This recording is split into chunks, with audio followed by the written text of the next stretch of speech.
Hello everyone, welcome to Mr. Riddle's Story Time. So this will be our first episode. After watching Josh Gad's videos with Story Time, I thought that'd be a great way for my kids to see me and hopefully connect to each other, because it's going to be a couple weeks where we won't be together and I'm already missing the kiddos as is. Anyways, let's get started. Story time for today. St. Patrick's Day in the Morning by Eve Bunting. It's one that I would have read last week, but we just ran out of time with our kite flying, so I thought, today's St. Patrick's Day, I hope you've got your green on. St. Patrick's Day in the Morning.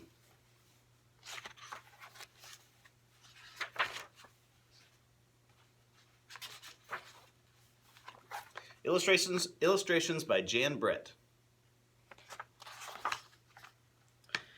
Jamie wakened early and remembered that it was St. Patrick's Day. He climbed carefully over his big brother Kevin and his bigger brother Sean.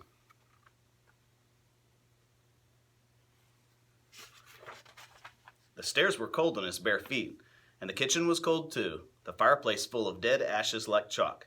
Nell the sheepdog lay in the rocker. "Here, Nell." Jamie tried to snap his fingers the way Sean did. Nell uncurled herself from the cushions. Jamie sat in the warm spot where she had slept. St. Patrick's Day in the morning. The green sashes were laid out on the table. The big one was his dad's.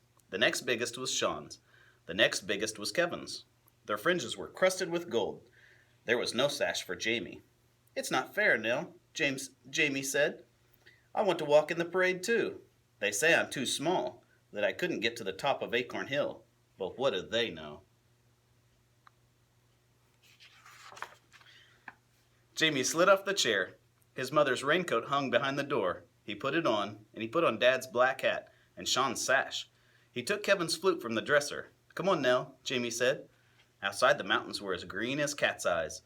The clouds hung in tatters around their tops. "Head up, chest out," Jamie said. "Follow me."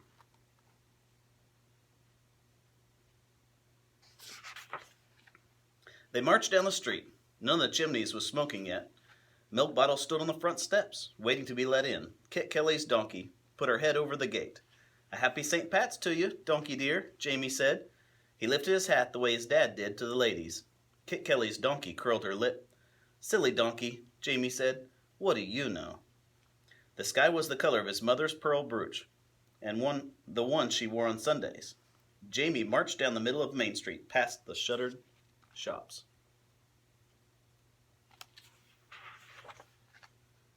Barney the baker was a white blur behind his window. There was a whiff of bread baking. Nell turned her head toward the smell and drooled. "Come on, Nell," Jamie said. Hubble the hen man trundled his wheelbarrow along the footpath. His eggs were piled in it, all brown and white. "Good morning to you," Jamie said. "I hear your hens are laying well." "It's the sweet corn and the sweet talk I feed them," Hubble said. "Pick yourself an egg, Jamie." Jamie took a brown one off the top. It was still warm from the hen. "Happy St. Pat's," Jamie said, and lifted his hat. He put the egg safe in his pocket. Jamie and Nell walked under the arches that spanned the street. Jamie wet the end of the flute with spit like Kevin did. Then he blew on it, and oh, the sounds he made. He puffed his cheeks. His fingers danced across the wind holes. Nell howled and put her tail down. Silly Nell. What did she know? Mad old Mrs. Mulligan threw open her window and leaned out. "Save us all," she yelled. "It's a terrible noise you're making, Jamie Donovan." She banged her window shut. That mad old Mrs. Mulligan, what did she know? Mrs. Mulligan's big red rooster cock-a-doodle-dooed from the roof. His wattle rattled and Nell howled again. It was as good as a chorus to go with the music.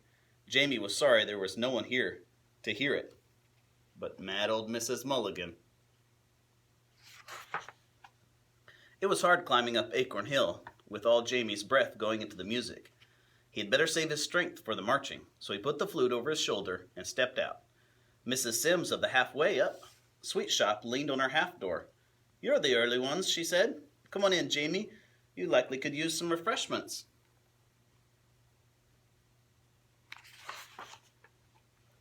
Jamie's head came to the level of Mrs. Sims' counter. Bottles of ginger ale stood on it. When he looked through them, everything was orange. Mrs. Sims gave him a bottle all for himself. She gave him a bun with a cherry on top, too. Nell let her tongue hang out, begging nicely. Mrs. Sims threw her 2 jelly beans.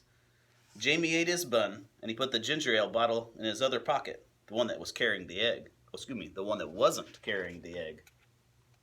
That might be a bad idea. Here's a wee flag for you, too, Mrs. Sims said. You can wave it later on at the parade. Jamie sniffed. Mrs. Sims was nice. But what did she know? Wasn't this the parade, this very minute, and him in it? He took the flag anyway. We'll have to get going on, Mrs. Sims. We've a brave bit still to go. Aye, Mrs. Sims said. You'll be saving a good place for yourselves for the watchin'. Jamie nodded. Come on, Nell. Probably should have said thank you. The flute was getting awfully heavy on Jamie's shoulder, and he held the flag out in front of him. It was a very small flag, but it felt heavy too. Don't be giving up now, Nell, Jamie puffed. We're nearly there. Jamie turned the sweep of Acorn Hill, and they were there. Jamie stopped. Look, Nell. In front of them was the field where the bands would be, and the stage for the Irish dancing. There was a green ribbon around the platform to keep the people off. Jamie crept under it. He sat right in the middle of the stage, and Nell lay beside him, and the sun was just coming up.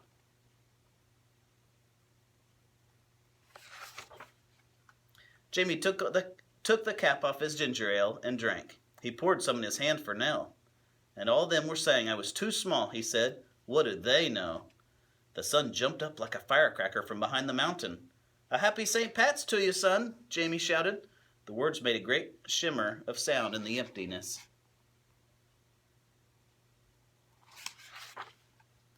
Jamie pushed Nell's head from his knees and stood up. The last drop of ginger ale was gone from the bottle. He stuck the green and yellow flag in it, and then Then he put the bottle right in the middle of the stage. See, he told Nell, this means we were here first. We did it, no matter what they say. Now we can go on home. It was easy going down that Acorn Hill. There was nothing to it at all. The town was just waking up, and some of the chimneys were smoking. The milk bottles had been let in, but Jamie's own house was still asleep. He opened the back door. The clock tick-tocked. The turf ashes still lay in their white drifts. Jamie took off his mother's coat and he set Hubble's egg on the table. He climbed in the rocker, and Nell jumped up beside him. He laid the flute across his knees and closed his eyes. Oh, the music he had made. They'd not hear the likes of it all day. And wait till they see the flag. The mystery of it. The wondering there'd be. There were feet coming down the stairs, but his eyes were too heavy to look. Oh, Jamie, Kevin's voice said soft. Sound asleep, with a sash and a flute, and her dad's black hat. Are you sad now that you're not big enough to walk in the parade? Jamie kept his eyes closed and smiled. Silly Kevin. What did he know? The end. Another good story for St. Patrick's Day. I hope everybody has their green on. One thing I don't like, however, about this story is you probably shouldn't leave your house without letting mom and dad know, because you'd probably get in trouble. The one bad thing about the story, but I do like how even though everyone else thought he was too small, he was able to do it anyways. I hope you enjoyed our story time. I'll try to do more of these. Thank you for watching.